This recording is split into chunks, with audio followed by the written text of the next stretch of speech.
everyone. We are so excited to have you here. My name is Jennifer Collins, and I am a Traveling Vineyard wine rep. I'm also a Park Lane stylist rep. I also do executive assistant work in my real job, the one that pays all the bills. And Christine and I went to a Friendsgiving last year in Vancouver, and we were so inspired by the amount of energy that was in that room. We wanted to take it down I-5 and bring it down to our area so we could actually get the women that we would be doing networking with and for in a room together. So we are super excited to have you guys be at the very first inaugural. We hope there will be many more to come and many more collaborations moving forward. So I get to have the honor of introducing Dr. Christine, and she goes by Dr. K because her Russian name is really hard to say. Dr. Christine Amidst is a renowned speaker and leadership expert specializing in organized psychology and business strategy. With over 15 years of teaching experience and a doctorate in business, she has dedicated her career to helping individuals and organizations unlock their true potential. As the founder of Shattered Glass Leadership, Dr. K combines her knowledge of personality assessment, motivation, and brain science to create transformative retreats and workshops. Her unique approach allows participants to explore their goals, confront real challenges, and develop action plans for meaningful changes in their life. She's passionate about our community and continues to champion leadership development in nonprofits, small businesses, and young women beginning in their leadership journey. She is also a boy mom, hashtag mom where's the pizza, hashtag we're out of all hair care products, hashtag Axe body spray. Hashtag Axe body spray, which is another whole story. She is an avid scuba diver, which you know we are known for in the Pacific Northwest. Yeah. And has become one of my best friends, and I can thank Susan Marie Omquist for this introduction. So she was the one that thought we should meet.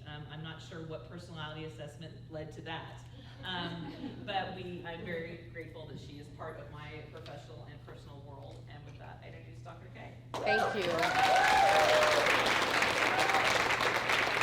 I always used to think, I wonder how it feels to have those introductions said about you and kind of looking around going, who are they talking about? Oh, that's me. How weird. I just thank you, Jen and Jordan, for your support in building this today and saying yes to building this together to bring amazing women together.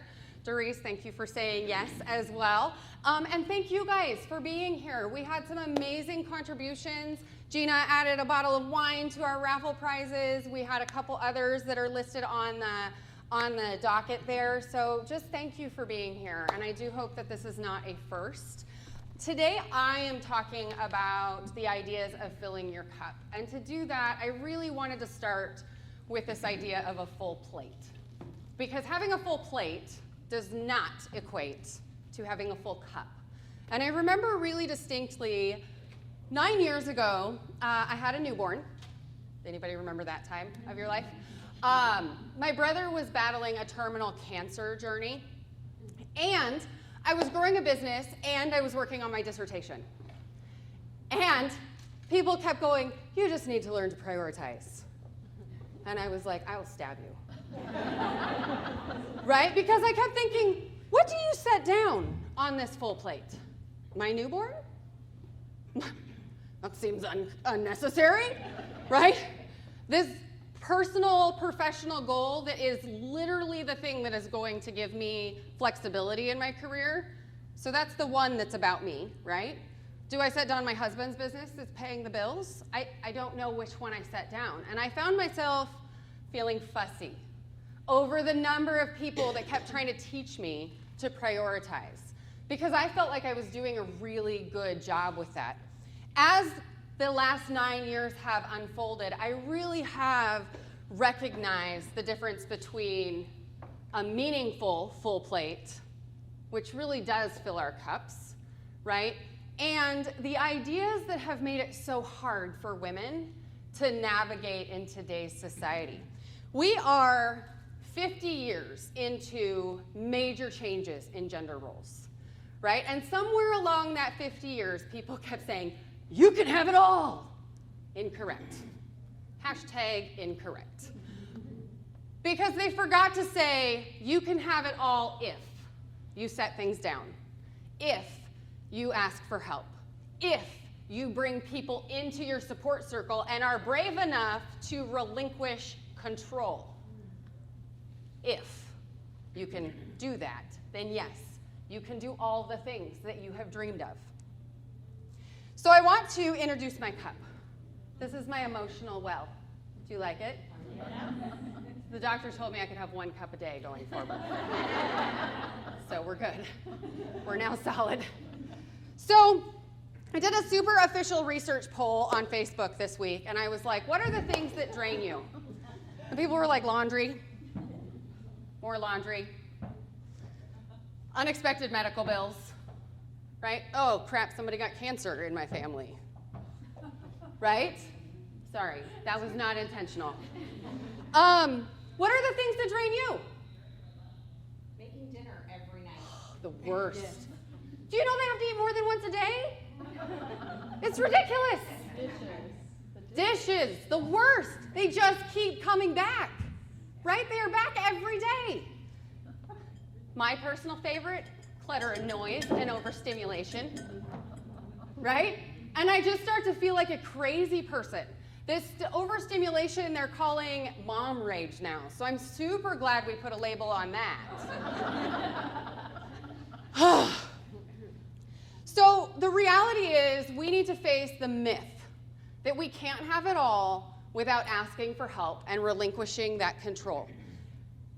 The unfortunate part is when we're navigating all these things, we start to go look around at all of our balls on the ground, and what are the emotions that come with having dropped a ball? Shame. Fail. What? Shame. Guilt. What else? I'm not enough. Oh man, that enoughness cup is the worst. Anything else? Anxiety. You don't know me. What else? The pressure. Right. So all these things start to overwhelm us and freeze us in our ability to navigate day-to-day issues. Now, I want to talk about something that I hope you will take out of here and go, that's why it's not filling my cup. And that is the science of motivation. So most of the time when we look at motivation, we think that it's this matter of like willpower. It's going to come from our insides. It doesn't. I'm very sorry to tell you. And there's 2 categories in motivation. The first one is minimums, right? And these are things that we feel drained when they are not present. But we need them to maintain the level, right? So when you take a break and you're like, I'm going to self-care the bejesus out of my day, and you go get your toenails done, and then you come home to 9 loads of laundry and your house exploded, guess what? That self-care didn't help, right? The other side of motivators is the part that actually fills our cup, and I think what we forget to remember is that we fill our cups through multiplication. And when I say we fill our cups through multiplication, this is goals and community and connection. And very interestingly, we fill our cups by filling somebody else's. Now, I know how hard that is when we are overwhelmed and exhausted. But you guys, women are amazing. We are designed to multiply, right? You've no doubt heard the term, give a woman a house, and she will make you a home, right? Give a woman a cell, and she will grow you a baby. Give a woman intent and an idea, and she will change the world. That part's mine. But we have to do that with community around us. So I want you to just be aware of the self-care trap, because I do think we do this regularly, right? Where we're like, I'm just going to self-care and self-care and self-care. It's not going to be enough to fill your cup, because you deserve to feel like a human. And if feeling like a human is getting your toes done, that is a minimum, ladies. That is a minimum. You cannot fill your cup with minimum expectations and motivators. You have to get into the growth side of things So don't let anybody tell you you're not allowed to do your toes, because you're allowed to do that without guilt. You are allowed to invest in yourself without guilt. You are allowed to get your hair done without guilt. Now, if you have budgeting constraints, that is a different conversation for a different workshop and a different day, and probably not with me. So I want you to take 90 seconds, and on your first box on your document on your paper, there is one that says, what do I give myself permission for in 2024? What do you give yourself permission for in 2024?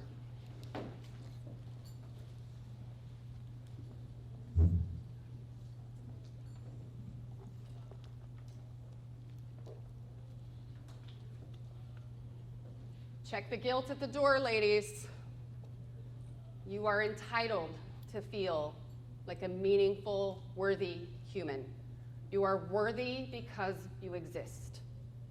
Full stop, period.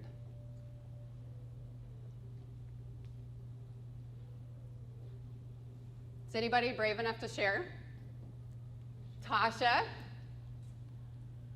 So I'm a yes person, you know that. That's why she's here.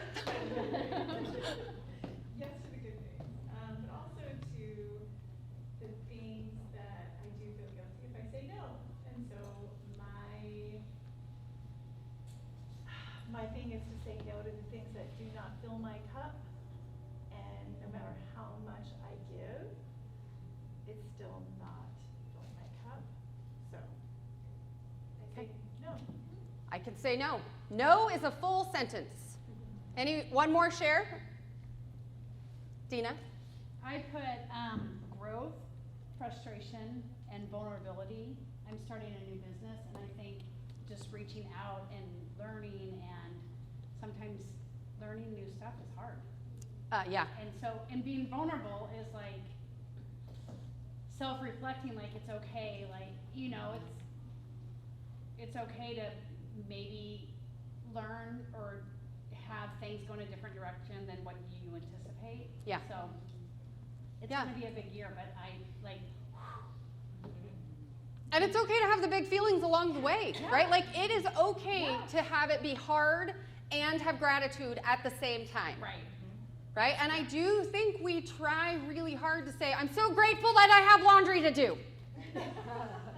Right? We practice this idea, but remember that those are the minimums, and that's not going to fill your cup when somebody keeps dipping in there, right? Your children, this is the worst. So to get to the place where we fill, I want to talk about the 4 dimensions of investment, and I'm going to make it fast.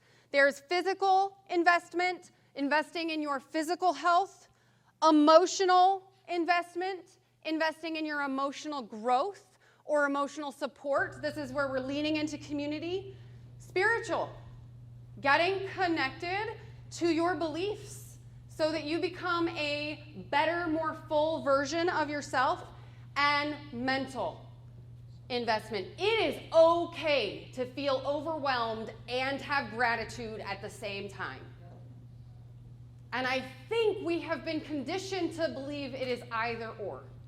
It is okay for them to live together. Joy and sorrow live together all the time. So I want you to look at that second box, and I want you to ask yourself, what is the investment in 2024 you will make in yourself? Not might, not kind of, not I'm going to think about it if somebody's going to support me in it. What are you committed to investing in yourself in 2024? And here's why those investments are really important as you're writing.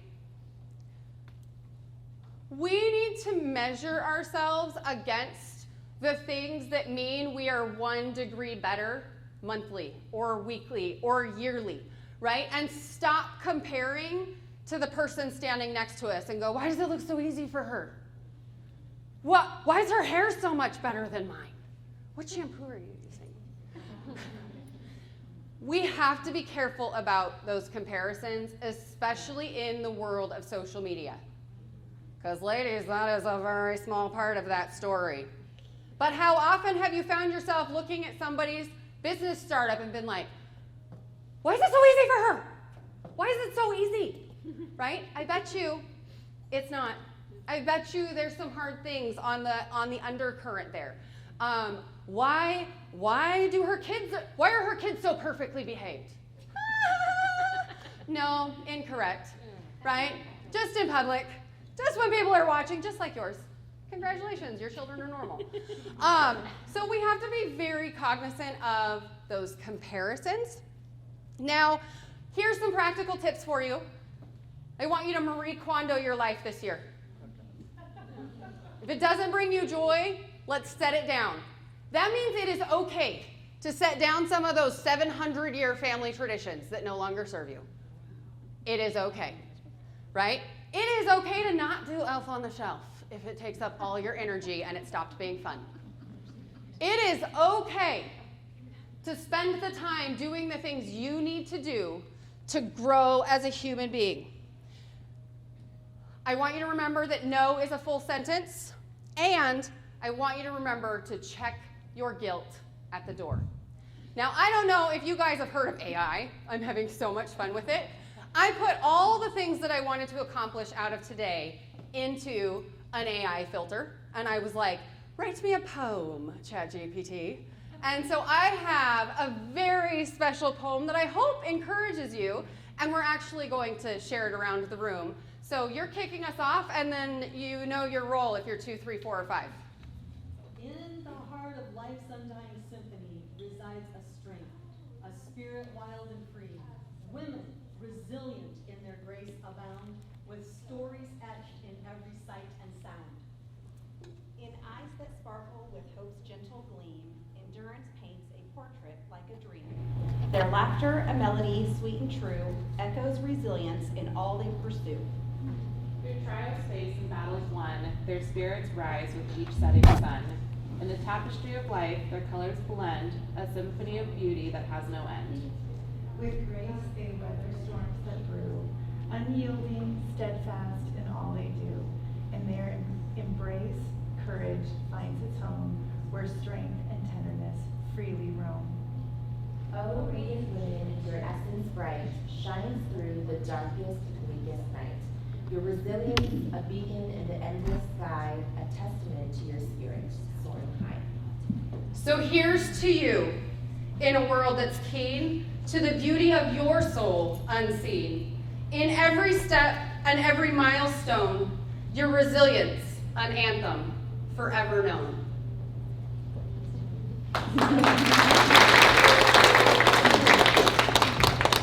So I hope you guys got something special out of part of it. I am going to invite you to partake in lunch and continue the discussions. Once everybody's back at their seats, we're going to jump into some raffles. We've got some wonderful prizes.